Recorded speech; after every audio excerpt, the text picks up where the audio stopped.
बेटा जितना अकाउंट्स का पेपर प्रिडिक्ट किया है ना, उसमें से 85 प्लस मार्क्स का हमारी लिस्ट से आया है, हमारे पेपर प्रिडिक्शन से आया है। सिर्फ ES5 और आपका ES20 का एक MCQ, उसको अगर छोड़ दिया जाए ना, तो पूरा पेपर हमारी प्रिडिक्शन से था।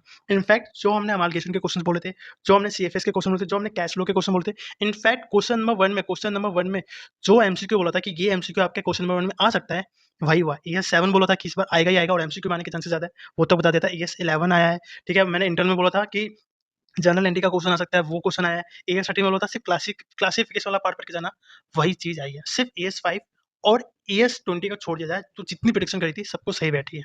अब मैं आपको यहाँ पे एक और चीज़ बताता हूँ, अकाउंट्स का पेपर।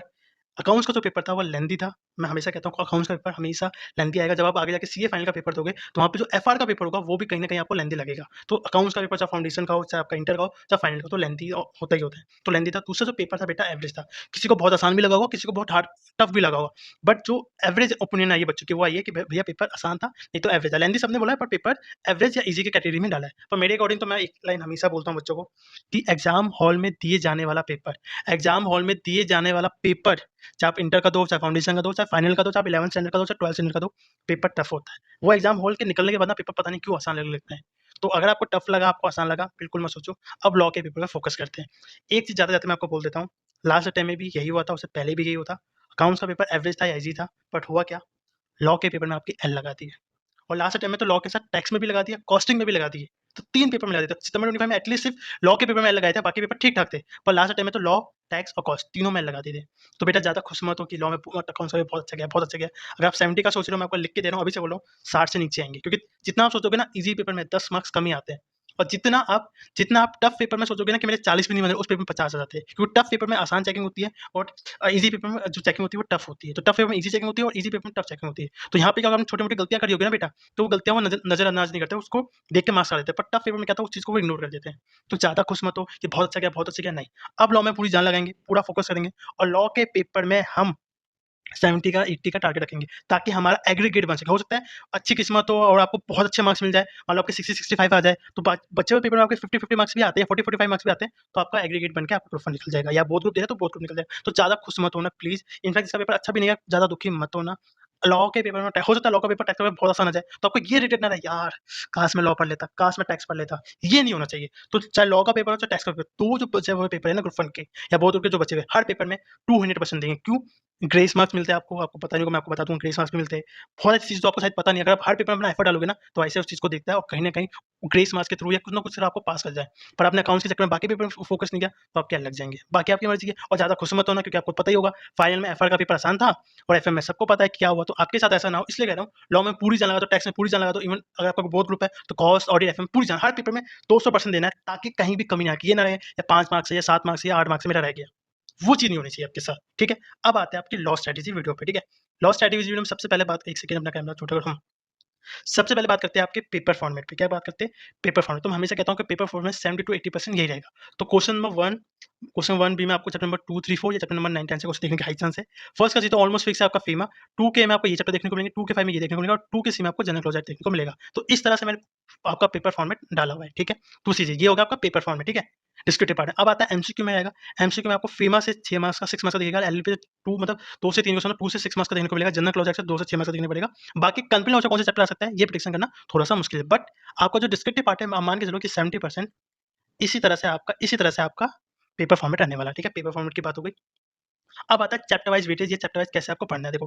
फर्स्ट का सी और से सिक्स्थ का सी फीमा होगा, थर्ड का सी, फोर्थ का सी आईओएस इंटरप्रिटेशन होगा, सेकंड का सी, फोर्थ का सी जनरल प्रोजेक्ट होगा, फोर्थ का भी और फिफ्थ का भी आपका किससे होगा, आपका एलएलपी से होगा, थर्ड का भी आपका चैप्टर नंबर 7 से होगा, सेकंड का भी चैप्टर नंबर 5 से होगा, फर्स्ट का भी और क्वेश्चन फिफ्थ का चैप्टर नंबर 9 और 10 से होगा, फर्स्ट का है, सेकंड का है, थर्ड है चैप्टर नंबर 2, 3, 4 से होगा, फोर्थ का है, फिफ्थ का, सिक्स्थ का, ये भी आपका चैप्टर नंबर 8, 9, 10 से होगा।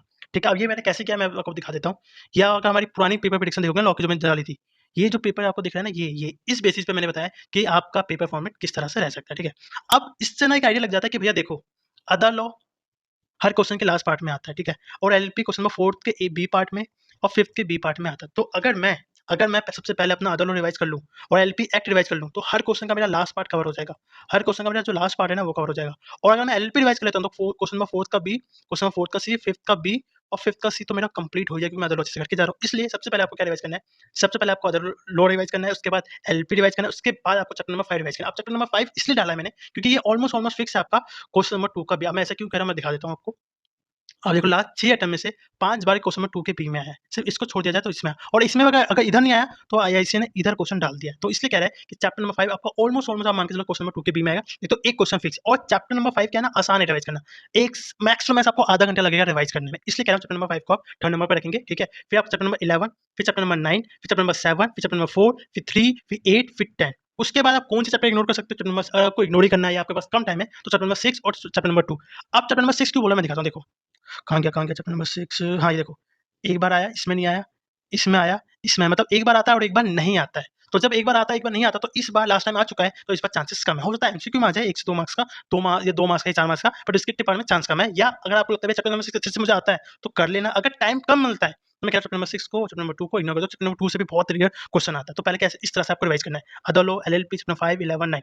अब कई लोग बोलेंगे कि भैया मेरा ना अदर लॉ उतने अच्छे से नहीं है या मेरा एलएलपी एक्ट अच्छे से नहीं है। कोई बात नहीं, नहीं है ना, अब तो कुछ कर भी नहीं सकता। तो मैं क्या करूँगा, अगर मुझे फी में अच्छे से आता है, तो मैं फी में पहले रिवाइज कर लूँगा। फिर मैं एलएलपी कर लूँगा, फिर चैप्टर नंबर 11 कर लूँगा, फिर 5 कर लूँगा, फिर 7 कर लूँगा। मैं इस तरह से रिवाइज कर लूँगा। ऑर्डर मैंने इस तरह से दिया है, आप अपने हिसाब से ऊपर-नीचे ऑर्डर को रिवाइज कर सकते हो, ठीक है? और अगर मैं other law, LLP, chapter number 5, 9, 11 इनकी अगर वेटेज की बात करूँ, तो मी 24 में 70 में से 54 मार्क्स का इन्हीं 3, 4 इन्हीं 7 चैप्टर से आया था। सितंबर 24 में 80 मार्क्स का आया था, जैन 25 में 67 मार्क्स का आया था, मई 25 में 72 मार्क्स का आया था, सितंबर 25 में 76 मार्क्स का आया था और जैन 26 में 68 मार्क्स का आया था। मतलब इन 7 चैप्टर से आपका एवरेज 70 मार्क्स आता है पेपर में। अब आप कई लोग बोलेंगे, भैया मुझे ना अदर लॉ नहीं आता, मुझे ना एलएलपी नहीं आता। अरे भाई कोई बात नहीं ना, मान ले तुझे चैप्टर नंबर 11 नहीं आता, तो चैप्टर नंबर 3 से यहाँ पे रिप्लेस कर दे, बात वही पड़ जाएगी। अगर मान ले तुझे चैप्टर नंबर 7 अच्छे से आता पर 9 नहीं आता, कोई बात नहीं, चैप्टर नंबर 7 यहाँ पे रिप्लेस कर दे। ये तो मेरे अकॉर्डिंग है कि मैं अगर पेपर देने जाता लॉ का, तो मैं अदर लॉ, एलएलपी, चैप्टर 5, 11, 9 करके जाता। क्यों? चैप्टर नंबर 5 में, 11 में और 9 में मुझे मैक्सिमम 2 घंटे से ज़्यादा टाइम लगेगा नहीं रिवीजन करने में। और अगर मैं 3 चैप्टर रिवाइज कर लेता हूँ, अदर लॉ, एलएलपी रिवाइज कर लेता हूँ, तो मैं 70-75 मार्क्स का बहुत अच्छे से लिख के आ सकता हूँ पेपर में। तो मैं आपकी जगह, अगर अगर आपको लगता है यार अदर लॉ नहीं आता, एलएलपी नहीं आता, कोई नहीं, ये जो चैप्टर्स हैं इसमें से इसको यहाँ पे रिप्लेस कर दो, बात हो जाएगी। फिर भी आप 70-75 मार्क्स का अच्छे से लिख के आ जाओगे। उसकी आप टेंशन मत लेना, ठीक है? अब आगे बढ़ते हैं। अब आपको 1.5 डेज़ में कैसे करना है? सबसे पहले यार बेटा, मैंने आपको वीडियो के स्टार्ट में बोल दिया था, अकाउंट्स के पेपर के बारे में बिल्कुल सोच के मत जाओ। जो हो गया जैसे हो गया, देखो अच्छा पेपर गया, बहुत अच्छी बात है, लॉ और टैक्स में और जान डाल लो। क्यों? क्योंकि पेपर ना एवरेज मुझे तो आसान लगा, ठीक है, पर बच्चों के पॉइंट ऑफ व्यू से आसान हार्ड था या वैसा, ठीक है। पर मैं हमेशा मानता हूँ एग्जाम हॉल में दिए जाने वाले सारे पेपर टफ होते हैं। तो इसलिए बोल रहा हूँ कि भैया पेपर टफ था, ईज़ी था, जो था जैसा था हो गया ना पेपर। मत सोचो। ज़्यादा सोचोगे तो लॉ रिवाइज़ नहीं कर पाओगे, कम सोचोगे तो भी रिवाइज़ नहीं कर पाओगे। पूरी जान लगा दो लॉ में। पूरी लास्ट 2 अटेम्प्ट में सोचो यार पेपर बहुत टफ था। अब वही चीज़ अगर ऐसे ने रिपीट कर दी, तो जो मैंने ना अपने लॉ में अकाउंट्स में कर दी, जो आप सोचते थे यार 60 आ जाएंगे, 60 आ जाएंगे, यहाँ पे आपके 40 आने के लाले पड़ जाएँगे। तो अगर आपके लॉ में अकाउंट्स में अगर 60 बन रहे हैं, आपके अकॉर्डिंग 60 बन रहे हैं, तो कम से कम अकाउंट में 40, कम से कम 40 प्लस लाने का टारगेट तो रखो। मैं 50 का भी नहीं कह रहा, 40 का तो टारगेट रखो। और टैक्स में 40 का लाने का टारगेट रखो। हो सकता है अकाउंट्स लॉ में 45 आ जाए, इसमें 45 आ जाए, इसमें 90 मार्क्स बन जाए और आपका अकाउंट्स में 60 मार्क्स बन जाए, तो लो आपके 150 मार्क्स हो गए। तो आपका हो जाएगा ग्रुप 1 क्लियर। इसलिए कह रहा हूँ प्लीज़, चाहे अच्छा गया हो, चाहे बुरा गया हो, चाहे बहुत अच्छा गया हो, मत सोचो और आप मत सोचो, आप पूरा फोकस लॉ के पेपर में लगा दो, ठीक है? दूसरी सबसे चीज़ बोलूँगा, मैराथन मत देखो। मैं बहुत अपनी माँ की कसम खा के कह रहा हूँ, कसम खा के कह रहा हूँ, किसी की कसम खा के बोलो, सबकी कसम खा के बोलो, जिससे मैं प्यार करता हूँ, अपनी मम्मी से बहुत प्यार करता हूँ। बहुत ऑनेस्ट वे में कह रहा हूँ, मैराथन मत देख के जाना। प्लीज़ गाइज़, मैं आपको एक फैकल्टी का नाम दे सकता हूँ, जिनकी फैकल्टी पे ना बहुत व्यूज़ थे, बहुत ज़्यादा व्यूज़ थे, और मैं आपको कह सकता हूँ, वो जो 80% जो व्यूज़ थे ना, 80% नहीं कहूँगा, 90% जो व्यूज़ थे, वो फेक व्यूज़ थे। वो ऐसा क्यों था, वो मुझे पता चल जाता है। आपने अगर थोड़ा बहुत यूट्यूब चलाओगे ना, तो आपको समझ में आ जाएगा क्यों ऐसा। इसलिए कह रहा हूँ, जो आप मैराथन देखते हो ना, 90% जो मैराथन होती है, समझ जाओ यार, समझ जाओ। ऐसा नहीं कि टीचर अच्छा नहीं पढ़ाते, बट वो आपके यूज़फुल के लिए नहीं, आपके लिए फ़ायदे के लिए नहीं, उनकी मार्केटिंग इन सब के लिए। इसलिए कह रहा हूँ प्लीज़, प्लीज़, प्लीज़ हाथ जोड़ के कह रहा हूँ, मैराथन मत देखना। अगर देख रहे हो तो आपसे बड़ा बेवकूफ़ कोई नहीं होगा। क्योंकि कोई एक बंदा आके मुझे बोल दे कि मैराथन देख के मैं पास हो गया था, एग्ज़ाम से 1 दिन पहले वाली मैराथन, वो आपको चूतिया बना रहा है, साफ-साफ कह रहा हूँ, बेवकूफ़ बना रहा है। हाँ, आपने कोई पुरानी मैराथन देखी थी, किसी फैकल्टी की, उसको देख लो, क्योंकि वो आपने ऑलरेडी देख लिया है। पर न्यू लाइव मैराथन मत देख के जाओ। हाथ जोड़ के बोल रहा हूँ, बाकी आपकी मर्ज़ी, ठीक है? इससे फालतू चीज़ का टाइम वेस्ट होता है आपकी। इससे अच्छा अपने नोट्स से रिवाइज़ करो, पुराने कोई रिवीज़न वीडियो देखो, उसको देख लो। वो मना नहीं कर रहा हूँ, अपने नोट्स को रिवाइज़ कर लो, बट ये चीज़ मत करो, क्योंकि ये जो 1 डेज़ है ना, वो आपके लिए बने हैं। आप मैराथन देखने में पता नहीं क्यों देखते हो यार, मुझे समझ नहीं आता। हम देख जो टीचर्स डालते हैं ना मैराथन, या मैं भी कल को डालूँगा, वो मार्केटिंग स्ट्रैटेजी है। आप एसएम पढ़ रहे हो भाई, आप एसएम पढ़ रहे हो, आप यूट्यूब चला रहे हो, इंस्टाग्राम चला रहे हो, आपको ये समझ नहीं आ रहा? जो मैराथन आ रही है भाई वो आपके फायदे के लिए नहीं है, वो उनकी मार्केटिंग के लिए है। आप मैराथन डालते हो, अब मान लो भैया फिर उनका फायदा क्या है, अरे यार 100 बच्चा पेपर देता है ना, तो 80% बच्चा फेल होता है, ठीक है। मान लो 100 मैराथन बच्चे, 100 बच्चों ने मैराथन देखी, 80% बच्चे फेल हुए, उस 80% में से अगर मान लो 40 बच्चों ने उनके फास्ट टैग या नोट्स दोबारा खरीद ली, नेक्स्ट टाइम में खरीद ली, तो उनको तो फायदा हो गया ना। इसलिए कह रहा हूँ भाई मार्केटिंग स्ट्रैटेजी है। मैं एज ए फैकल्टी बता रहा हूँ, कल को मैं भी डालूंगा तो मैं भी सोचूंगा यार 100 बच्चे देखेंगे, 70 तो ऐसे फेल होने वाले, 70 में से 35-40 बच्चों ने मेरा कोर्स ले लिया, मेरी तो चांदी चांदी है। तो प्लीज बाकी आपकी मर्जी है भैया, आपको जैसा सही लगे मत मानो, कल को आपको समझ में आ जाएगा कि मैं क्यों कह रहा था, ठीक है। ठीक है, फिर मैं कहूँगा एटलीस्ट मैं कह रहा हूँ कम से कम 20 से 30 क्वेश्चन लिख के प्रैक्टिस करके जाना। क्यों? एट दी एंड ना आपको लिखना ना चाहिए। अगर आपने ऑलरेडी बहुत पहले बहुत कम से कम 40-50 क्वेश्चन लिख ले तो कोई जरूरत नहीं है, बट मैं कहूँगा हर चैप्टर से 2 से 3 क्वेश्चन लिख के प्रैक्टिस करके जाओ। इससे क्या होगा, आपको समझ में आ जाएगा कि पेपर में लिखना कैसे है, ठीक है। एटलीस्ट 20 से 30 क्वेश्चन लिख के जाना एटलीस्ट, ठीक है। हर चैप्टर से 2-2 क्वेश्चन भी लिख दोगे बहुत है, ठीक है। अब आता है फोर्थ पॉइंट, टाइम कैसे मैनेज करें। तो टाइम मैनेज के लिए सिंपल से बोलता हूँ, आज आज 4 से 5 घंटे लगा के अदर लॉ प्लस एलएलपी, इसमें एलएलपी भी इंक्लूड कर देते हैं, other law plus LLP revise कर लो।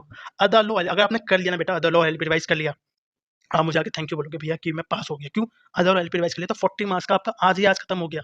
इसलिए आज 4 से 5 घंटे जितना जितना आप दिमाग में 4 से 5 घंटे लगा के other law plus LLP revise करेंगे। उसके बाद क्या करना है, उसके बाद सुबह उठो दोबारा से 2 घंटे रिवाइज करो। क्योंकि आज आपने जो पढ़ा सुबह-सुबह उठ के वो रिवाइज कर लोगे ना तो आपका पक्का हो जाएगा। उसके बाद कंप्लीट होके नंबर 5, 11, 9, ठीक है? यहाँ पर टाइम दिख गया, अपने हिसाब से आप टाइम को मैनेज कर लें। यहाँ पे मैंने आपको 1-1 घंटे का ब्रेक भी दे दिया ताकि आपका दिमाग फ्रेश रहे। आप अपने हिसाब से टाइम को मैनेज भी कर सकते हो, चैप्टर को मैनेज भी कर सकते हो, ठीक है? इतना मैं बोल बोल देता हूँ। फिर चैप्टर नंबर 5, 11, 9 को रिवाइज करेंगे। फिर उसके बाद फिर दोबारा से कह रहा हूँ, फिर दोबारा से अदर लॉ और कंप्लीट लॉ को रिवाइज कर लो प्लस एलएलपी को रिवीजन कर लो। इससे क्या होगा, आपने कल 4 बजे तक 4-5 बजे तक आप कम से कम अदर लॉ को 2 बार और ये जो चैप्टर इसको 2 मतलब 2 प्रॉपर रिवीजन हो जाएगी 4 बजे, और आप 70 टू 80 मार्क्स की तैयारी मक्खन की तरह हो जाएगी, मक्खन की तरह। उसके बाद जो रात का समय है, जो आपके बचे हुए चैप्टर उसको रिवाइज कर लो, ठीक है। फिर जो आपका लॉ का एग्जाम वाला डे होगा ना, मॉर्निंग वाला डे, उसमें क्या करना है, सबसे पहले इसी चैप्टर को दोबारा रिवाइज करो क्योंकि आपने रात को पढ़ा है। इसको 2-3 घंटे लगा के रिवाइज कर लो, उसके बाद 2.5 घंटे लगा के दोबारा से रिवीजन लो और फाइनल रिवीजन स्टार्ट। इससे क्या होगा, आप 3 बार अपना 70 मार्क्स का रिवीजन करके जाओगे। सोचो 3 बार। आप मैराथन देखोगे, फालतू चीज़ें जिससे आपका टाइम वेस्ट होगा। बाकी आपकी मर्जी है, आपको जैसे फॉलो करना है, ठीक है? ठीक है? शेड्यूल को अपने अकॉर्डिंग आप अपने कंफर्ट के हिसाब से थोड़ा ऊपर नीचे कर सकते हो, ठीक है? ठीक है। अब आगे बढ़ते हैं इंपॉर्टेंट क्वेश्चन की लिस्ट। तो देखो भैया, मैं आप चाहे मेरा मे 26 का अकाउंट्स का पेपर देख लो, चाहे पहले के पेपर देखो, हमेशा 70 प्लस, हमेशा 70 मार्क्स का मैच करता है। ये मैंने लास्ट अटेम्प्ट का डाल दिया कि जनवरी 26 में कितना मैच हुआ था, ठीक है? इवन मैंने पीडीएफ फाइल का लिंक भी डाल दिया, आप चाहेंगे तो खुद एक बार खुद से चेक भी कर सकते हो। सेम मैंने यहाँ पे मे 25 का भी डाल दिया है और आपके जन 25 का भी डाल दिया था शायद, नहीं हाँ, सॉरी सितंबर 25, हाँ, सितंबर 25, मे 25, सितंबर 25 और जन 26 लास्ट 3 अटेम्प्ट का 70 मार्क्स का मैच किया है। बाकी आपको मानना ना मानना आपकी अलग बात है। और मे 26 में जो आपको क्वेश्चंस मिलेंगे, टोटल आपके 68 क्वेश्चंस मिलेंगे, ठीक है? ये लिस्ट आप डायरेक्टली बाय कर सकते हो हमारी वेबसाइट से, बट वेबसाइट से बाय करने से पहले मैं आपको कुछ चीज़ें बताता हूँ ताकि आपको समझ में आ जाए कि ये लिस्ट किनको लेनी चाहिए और किनको नहीं लेनी चाहिए। अगर बेटा आपके कॉन्सेप्ट क्लियर नहीं है, प्लीज़ लिस्ट को बाय मत करना, कोई फायदा नहीं, क्योंकि कॉन्सेप्ट ही क्लियर नहीं तो आपको भैया 68 क्वेश्चन 70 क्वेश्चन पढ़ के जाऊँगा मैं पास हो जाऊँ, नहीं बेटा। जिसके कॉन्सेप्ट क्लियर है ना, उनको आज के अकाउंट्स के मैराथन से या हमारी इंपॉर्टेंट क्वेश्चन लिस्ट से फायदा हुआ था। जिनके कॉन्सेप्ट ही क्लियर नहीं, जिन्होंने अच्छे से पढ़ा ही नहीं था, कोई फायदा नहीं। मैं आपको पहले ही बता रहा हूँ, कॉन्सेप्ट बहुत लोग बोलते हैं ले लो लिस्ट ले लो, मैं कहता हूँ नहीं। अगर कॉन्सेप्ट क्लियर है तभी लेना, अदरवाइज़ मत लेना, ठीक है? अगर पीडीएफ देखो भैया डाउनलोड नहीं कर सकते हो, इसलिए कह रहा हूँ, अगर कोई बच्चा पीडीएफ से पढ़ने में थोड़ा उसकी प्रॉब्लम है या नहीं पढ़ सकता तो प्लीज़ मत लेना, क्योंकि प्रिंट आउट अलाउड नहीं है, इसलिए आप मत लेना। अगर आप अफोर्ड नहीं कर सकते तो डेफिनिटली मत बाय करना। ले लोगे फिर नहीं हुआ, फिर आपका पैसे वेस्ट होंगे, फिर आपको रिग्रेट होगा, मत लेना। अगर आप सिर्फ एग्जाम टाइम पास के लिए दे रहे हो कि चलो टाइम पास के लिए दे रहा हूँ, तब तो पक्का ही मत लेना, कोई फायदा ही नहीं है। भैया ये लिस्ट नहीं बेटा। अगर अगर आपके कॉन्सेप्ट क्लियर है, लिस्ट कब बाय करनी है, अगर आपके कॉन्सेप्ट क्लियर और आपको सिर्फ प्रॉपर डायरेक्शन और रिवीजन सपोर्ट चाहिए, बेटा तब लिस्ट बाय करना। और मैं आपको लिख के दे रहा हूँ, लिख के दे रहा हूँ, आपने बाय कर लिया और आपने कर ली, आपका पेपर बहुत अच्छा जाएगा। उससे पहले भी क्या है, मैंने एक 20 मिनट का ना प्री रिव्यू डाला है, मतलब प्रॉपर स्ट्रैटेजी डाला है कि आपको सर्वाइवल लिस्ट के साथ कैसे देखना है। तो वो चीज़ ना बिल्कुल फ्री ऑफ कॉस्ट है, हम लिंक दे देंगे। लिंक्स पे क्लिक करके एक बार सैंपल कॉपी देख लेना, ठीक है? आपको जचता है तो ले लेना। वो 20 मिनट की वीडियो डालिए, उसको एक बार रीड कर ले, उसको एक बार देख लेना। आपको लगता है हाँ, मुझे लेनी चाहिए, तब बाय करना, अदरवाइज़ मैं हाथ जोड़ के कह रहा हूँ मत लेना, क्योंकि बहुत लोग ले लेते हैं, फिर उनको काम में आती नहीं, या फिर वो फालतू-फालतू का नेगेटिव देते हैं। इसलिए कह रहा हूँ उसी वही बच्चा है जिसके कॉन्सेप्ट क्लियर है, जिसको प्रॉपर डायरेक्शन और रिवीजन सपोर्ट चाहिए। वो एक बार ये 20 मिनट की वीडियो रिव्यू देख ले, लॉ की लिंक डाल दूँगा, एक बार सैंपल कॉपी देख ले, आपको जचता है तो लेना, अगर नहीं जचता तो मत लेना। ठीक है? ठीक है, मैं इतना कहना चाहता हूँ। अब कहीं ऐसे बच्चे जो भैया जो लिस्ट अफोर्ड नहीं कर सकते, कोई नहीं, जैसे मैंने अकाउंट्स में आपको क्वेश्चन की लिस्ट दी थी ना, यहाँ पे भी क्या कहूँ, मैं आपको फ्री इंपॉर्टेंट क्वेश्चन की टॉपिक लिस्ट देता हूँ, दिखा देता हूँ, ये रहा। ये लिस्ट आपको दिख रही होगी। ये मैंने लिस्ट बना दी है कि हर चैप्टर से मैंने, जैसे अगर आप सबसे ऊपर पेज पे जाओगे ना, तो यहाँ पे जनरल नॉलेज से मैंने टॉपिक लिख दिया कि ये टॉपिक आपको रिवाइज करके जाना है, इंटरप्रिटेशन से ये चैप्टर रिवाइज टॉपिक रिवाइज करने जाना है। और कंपनी लॉ में क्या किया है, मैंने टॉपिक के साथ-साथ कुछ-कुछ सब पॉइंट्स पे उसका रिवीजन भी लिख दिया है, ताकि इन पॉइंट्स को आप पढ़ोगे तो आपका हो जाएगा। तो वो जो बच्चा लिस्ट नहीं ले सकता है, या जो आप लिस्ट ले नहीं सकते, आप कोई मजबूरी, आप नहीं ले सकते, कोई बात नहीं। इस लिस्ट से आप कर लो, इस लिस्ट से एक बार सारे कॉन्सेप्ट रिवाइज कर लो, और लास्ट 5 अटेम्प्ट के, मतलब मैं कहूँगा सितंबर 24, मे 24 का भी, सितंबर 24 से लेके मे 26 के आरटीपी एमटीपी के क्वेश्चंस रीड करके चले जाओ, आपका काम बन जाएगा। इससे भी आप 50-70 मार्क्स का बहुत अच्छे से लिख के आ जाओगे। बट ये लिस्ट मिलेगी कैसे? सिंपल सी चीज़ है। वीडियो को क्या करना है, वीडियो को करना है आपको लाइक, वीडियो को लाइक करना है, चैनल को सब्सक्राइब करना है और इस वीडियो का जो फेवरेट पार्ट है आपका वो कमेंट करना है। इन तीनों का स्क्रीनशॉट मुझे इस व्हाट्सएप नंबर पे 9667109525 पे मुझे व्हाट्सएप पे डीएम कर देना। ये 3 स्टेप करके मैं आपको पीडीएफ फाइल दे दूँगा, ठीक है? ये थी अकाउंट की स्ट्रैटेजी। क्रक्स बता देता हूँ क्या-क्या है, क्रक्स बताता हूँ क्या-क्या है, क्रक्स बताता हूँ क्या-क्या है, सिंपल सा क्रक्स है। जो हो गया अकाउंट्स के पेपर में, जो हो गया प्लीज़, प्लीज़ हाथ जोड़ के मैं कह रहा हूँ, मत सोचो, अब अपने नेक्स्ट पेपर पे फ़ोकस करो पहली चीज़। दूसरा, कोई लाइव मैराथन, कोई इन सब की टेंशन में मत पड़ो, पहले ही बता रहा हूँ, इससे टीचर्स का ही फ़ायदा होता है। बाकी आपकी मर्ज़ी है। तीसरी चीज़ कह रहा हूँ, जो मैंने स्ट्रैटेजी जो टाइम दिया है ना, उसको एक जगह लिख लो, उस हिसाब से अपनी प्लानिंग करो और वैसे ही रिवीज़न करो। अदर लॉ, कंप्लीट लॉ के चैप्टर नंबर 5, 11, 9 और आपका एलएलपी, ये चैप्टर आज से लेके कल 4 बजे तक 2 बार प्रॉपर रिवीज़न कर लो, आपका काम बन जाएगा। अगर लिस्ट अफ़ोर्ड कर सकते हो, डेफ़िनिटली लिस्ट पहले वो एक बार पीडी रिव्यू देख लेना 20 मिनट का, अगर आपको जचता है तो लेना, नहीं तो कोई बात नहीं। ठीक है? ठीक है, अब जो बच्चा लिस्ट ले नहीं सकता, जो 3 स्टेप्स बताए उसको फ़ॉलो कर लो। फ़ॉलो करने के बाद आपको सिंपल से एक चीज़ करनी है, सिंपल से एक चीज़ करनी है, वो मुझे स्क्रीन डीएम कर देना। जो आपको लिस्ट मिलेगी ना, जो आपको लिस्ट मिलेगी, उससे एक बार रिवाइज़ कर लोगे तो आपका हो जाएगा और आरटीपीएमटी में। एक चीज़ जाते-जाते बोल देता हूँ कि वो जो 20 मिनट का प्री रिव्यू है ना, वो बच्चे भी देखें जिन्होंने जिन जिन्हों जि जिन ज जो लोग ये फ्री वाली लिस्ट यूज़ करेंगे, वो लोग भी देख लें। उसमें कुछ अच्छी चीज़ें मैंने बताई, यहाँ पे इसलिए नहीं बताई क्योंकि वीडियो थोड़ी-सी बड़ी हो जाती है, फिर बच्चे देखते नहीं हैं। वो देख लो, फिर आपको समझ में आएगी आपको फ्री वाली लिस्ट भी कैसे यूज़ करनी है या पेड लिस्ट कैसे, दोनों बता दें कैसे यूज़ करनी है, ताकि आपके 50-70 मार्क्स आ जाए। और ट्रस्ट मी गाइज़, एक चीज़ जाते-जाते बोलूँगा, प्लीज़ लॉ पे और टैक्स में जान लगा दो।